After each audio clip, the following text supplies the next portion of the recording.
Hello বন্ধুরা, তোমরা সবাই কেমন আছো? আমি তো বেশ ভালোই আছি। অনেক দিন থেকে কিন্তু বড় ভিডিও পোস্ট করা হচ্ছে না। তো ভাবলাম আজকে একটা বড় ভিডিও পোস্ট করা যাক।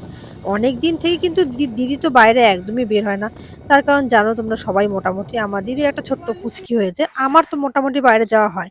কিন্তু দুজনে মিলে আজকে অনেক দিন পর একটু বাইরে যাচ্ছি। তো ভাবছি অনেক দিন থেকে এই বিশাল যখন থেকে খুলেছে তখন থেকে আমার একবারও আসা হয়নি।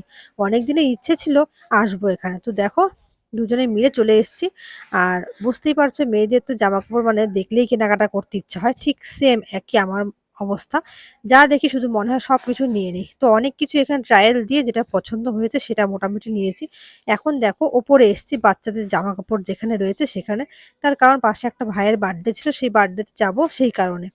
তো দেখো এখানে পছন্দ করে নিচ্ছি জামা। তো দিদিও জামা দিয়েছে, দিদিও জামা নিয়েছে এখান থেকে। দুজনে মিলে জামা পছন্দ করে এখন আমরা একটু আসবো ওপরেতে। ওপরে তো অনেক কিছু রয়েছে খাবার জিনিস। তো শপিং মলে এখন মোটামুটি কিন্তু সবকিছুই থাকে।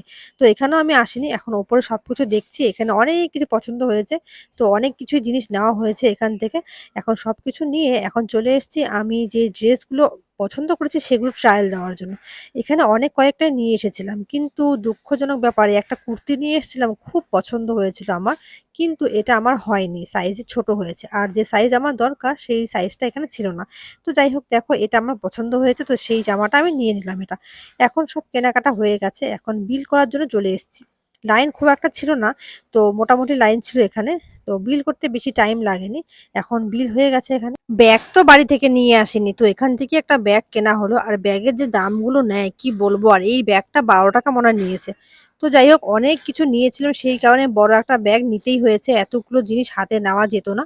তো সবকিছু ব্যাগের মধ্যে ভরে নিচ্ছি। অনেকটা ভারী হয়েছিল। তো যাই হোক এত কিছু কিনবো ভাবতেই পারিনি। সবকিছু কেনাকাটা করে এখন আমরা বেরিয়ে পড়লাম বাড়ির উদ্দেশ্যে রওনা দেওয়ার জন্য। তো ভেবেছিলাম কিছু খাবো কিন্তু এই শপিং মলের সামনে কোনো খাবার দোকান ছিল না সেই কারণে আর খাওয়া হয়নি। তো যাই হোক দেখো বাড়িতে এসে পড়েছি কিছুক্ষণ রেস্ট নিয়ে এখন আবার রেডি হয়েছে তার কারণ পাশে ভাইটার জন্মদিন আছে। তো ভাইয়ের জন্য একটা জামা সাথে একটা চকলেট নিয়েছিলাম তো এসে দেখি এখন কেক কাটা হবে। তো ভালোই হলো। তো এখন দেখো এখানে কেক কাটা হচ্ছে। অনেক ছোট ছোট পুচকি এখানে ছিল। তো কেক কাটার সময় কিন্তু কারো মনে ছিল না মোমবাতি জ্বালানোর জন্য। তো সবার পরে মনে পড়েছে একজনের এরা মোমবাতি তো জ্বালানো হয়নি। তো কেক কাটা দেখো এদিকে হয়ে গেছে পরে মনে পড়েছে। এই মুহূর্তে কারেন্ট ছিল না। তো যাই হোক অন্ধকারের মধ্যেই মোমটা জ্বালানো হয়েছে।